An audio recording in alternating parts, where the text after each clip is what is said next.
Hello everyone, আমি সুচেতা। আমার আরও একটা নতুন ব্লগে সবাইকে ওয়েলকাম। আবুধাবিতে আজকের একটা দিনই মাত্র হাতে রয়েছে। আজকের পুরো দিনটা সেজন্য ঠিক করেছি বাইরে কোথাও যাব না, হোটেলেই কাটাবো। সকাল সকাল ঘুম থেকে উঠে পড়েছি, কর্তা গিন্নি মিলে দুজন 2 কাপ চা হাতে ব্যালকনিতে এখন দাঁড়িয়ে আছি।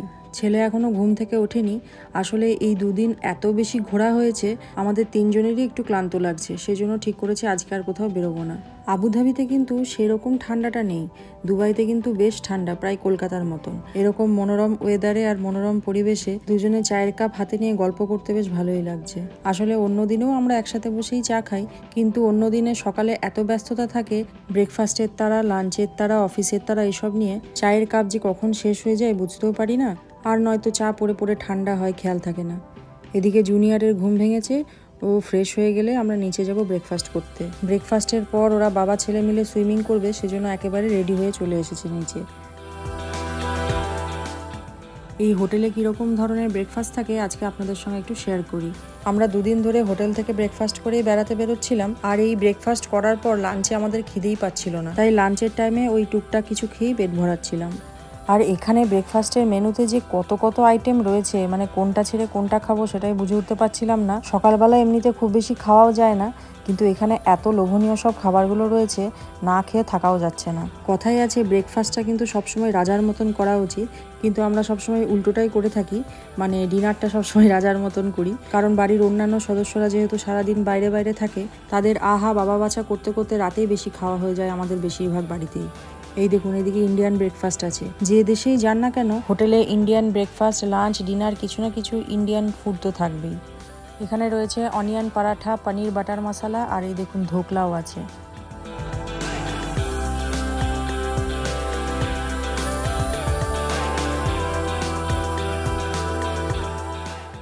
এদিকে নুডলসও আছে, আবার ফ্রাইড রাইসও আছে।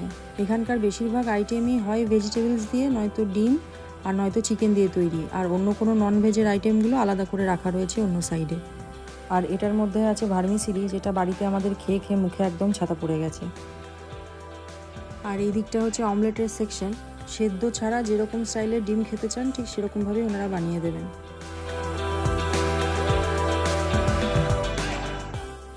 এই যে কোনো হোটেলে ব্রেকফাস্ট করতে গেলেই না আমাকে এই বেকারি সেকশনটা খুব টানে। আসলে এত রকমের ব্রেডের ভ্যারাইটি থাকে, দেখুন না ওই কাবার্ডগুলোর মধ্যে রাখা রয়েছে কত সুন্দর সুন্দর ব্রেড। ওগুলো অবশ্য নিজেদেরকে স্লাইস করে কেটে নিতে হয়, যে যতটা পরিমাণ খেতে চায়। তার সাথে কত রকমের বান, পাফ, ক্রোয়াসান, এই সমস্ত কিছু রয়েছে। আমরা এখানে এসে দুদিন ধরে প্রচুর বেকারি প্রোডাক্ট খেয়েছি। এখানে বেশিরভাগ ব্রেডই ব্রাউন ব্রেড, মানে ওই আটা দিয়ে তৈরি, আবার কিছু কিছু ব্রেড ওটস দিয়েও তৈরি। ময়দা দিয়ে তৈরি ব্রেড খুব কমই রয়েছে এখানে। হাজবেন্ড এখন ফ্রেঞ্চ লোফ কাটছে আমাদের তিনজনের জন্য, আর আমি এদিকে বেশ কয়েকটা আইটেম নিয়েছি। এটা আমি একা খাবো না, এর সঙ্গে ছেলেও খাবে। আর এদিকটায় যে স্লাইস ব্রেডগুলো হয় সেগুলো রয়েছে, আর তার সঙ্গে হাত রুটি রয়েছে। তবে হাত রুটি বলতে আমরা যেরকম বাড়িতে বানিয়ে খাই সেরকম নয় এগুলো। এখন আমাদের দেশেও পাওয়া যায় প্যাকেটে করে রেডিমেড রুটি, ময়দা দিয়ে তৈরি হয়, একটু মোটা ধরনের হয়, জাস্ট একটু গরম করে নিলেই হয়। এগুলো ঠিক সেরকম। এদিকটায় বাচ্চাদের পছন্দের ওয়াফেলস, প্যানকেক, এই সমস্ত রয়েছে, ওনারা এখানেই বানিয়ে দিচ্ছেন।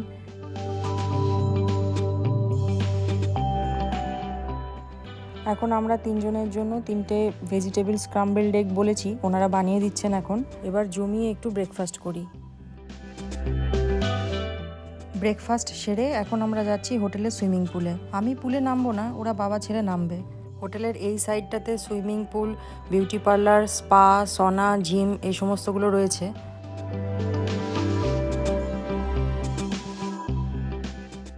আপনাদের আগের একটা ভিডিওতে দেখিয়েছিলাম পুলের এই সাইডটাতে আগের দিন ক্রিসমাস পার্টি চলছিল। এখনও সেই কারণে চারিদিকটা খুব সুন্দর করে সাজানো। আর ক্রিসমাসের দিন এত লোকজনের ভিড় ছিল এই দিকটায়, সেভাবে এই জায়গাটা ভালো করে দেখাও হয়নি আমাদের ঘুরে। এখন হোটেলের সবাই মোটামুটি ব্রেকফাস্টে ব্যস্ত, তাই এই দিকটা এখন একদমই ফাঁকা। কিছুক্ষণ পরই দেখবেন একদম ভিড় হয়ে গেছে।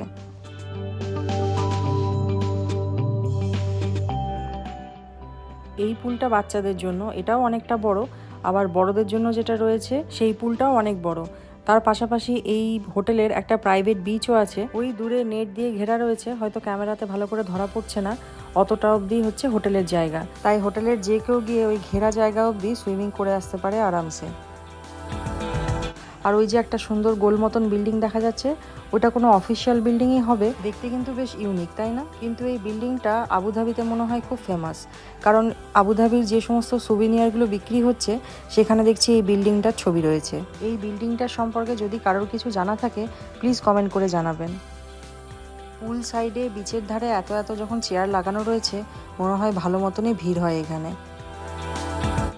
বাবা ছেলে মিলে সুইমিং করবে বলে খুব লাফাচ্ছিল কাল থেকে। আর এদিকে জলটা অসম্ভব ঠান্ডা, আর আমার এমনিতেই একটু শীত বেশিই লাগে, তাই জলে নামার কোনো ইচ্ছা নেই আমার বাবা। কারণ এই জলে নামার পর ঠান্ডা জলে ছ্যাঁকা খাবো, তারপর জল থেকে ওঠার পর যখন ঠান্ডা হাওয়াটা গায়ে লাগবে তখন আরও ঠান্ডা লাগবে। ওদের গায়ে এখন রোদ পড়ছে বলে ওরা বুঝতে পারছে না, জল থেকে ওঠার পরে টেরটা পাবে।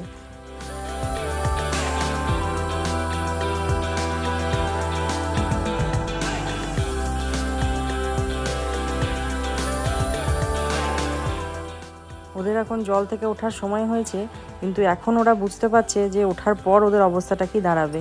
আমাকে দুজনেই এখন বলেছে তোয়ালে নিয়ে রেডি থাকো।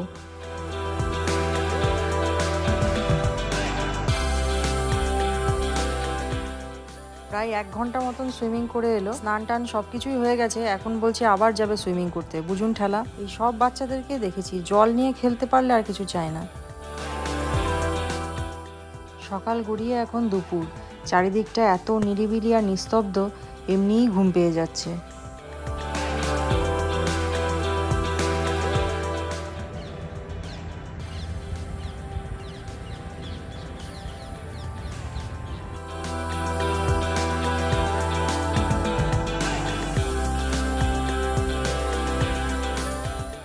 এত ঘুমিয়েছি 3 জনে, লাঞ্চও করা হয়নি আজকে, সেই জন্য তাড়াতাড়ি ডিনার করে নিচ্ছি। আজকে ডিনারের জন্য চিকেন বিরিয়ানি অর্ডার দিয়েছিলাম, তার সঙ্গে স্যালাড, ব্রেড, চাটনি, আচার অনেক কিছুই দিয়ে গেছে। আর রুমের মধ্যে খুব সুন্দর করে ফোল্ডিং একটা ডাইনিং টেবিল সেট করে দিয়ে গেছেন ওনারা, যেটা আসলে একটা ট্রলি যার মধ্যে খাবারগুলো নিয়ে এসেছেন। তারপর ওই ট্রলিটাকে রুমের মধ্যে টেবিল বানিয়ে খুব সুন্দর করে খাবারগুলো সাজিয়ে দিয়ে গেলেন। যাই হোক, এখন আমরা ডিনার করি। আজকের ভিডিওটা তাহলে এখানেই শেষ করছি। কেমন লাগলো অবশ্যই কমেন্ট করে জানাবেন। দেখা হবে খুব তাড়াতাড়ি পরের আরেকটা নতুন ব্লগে।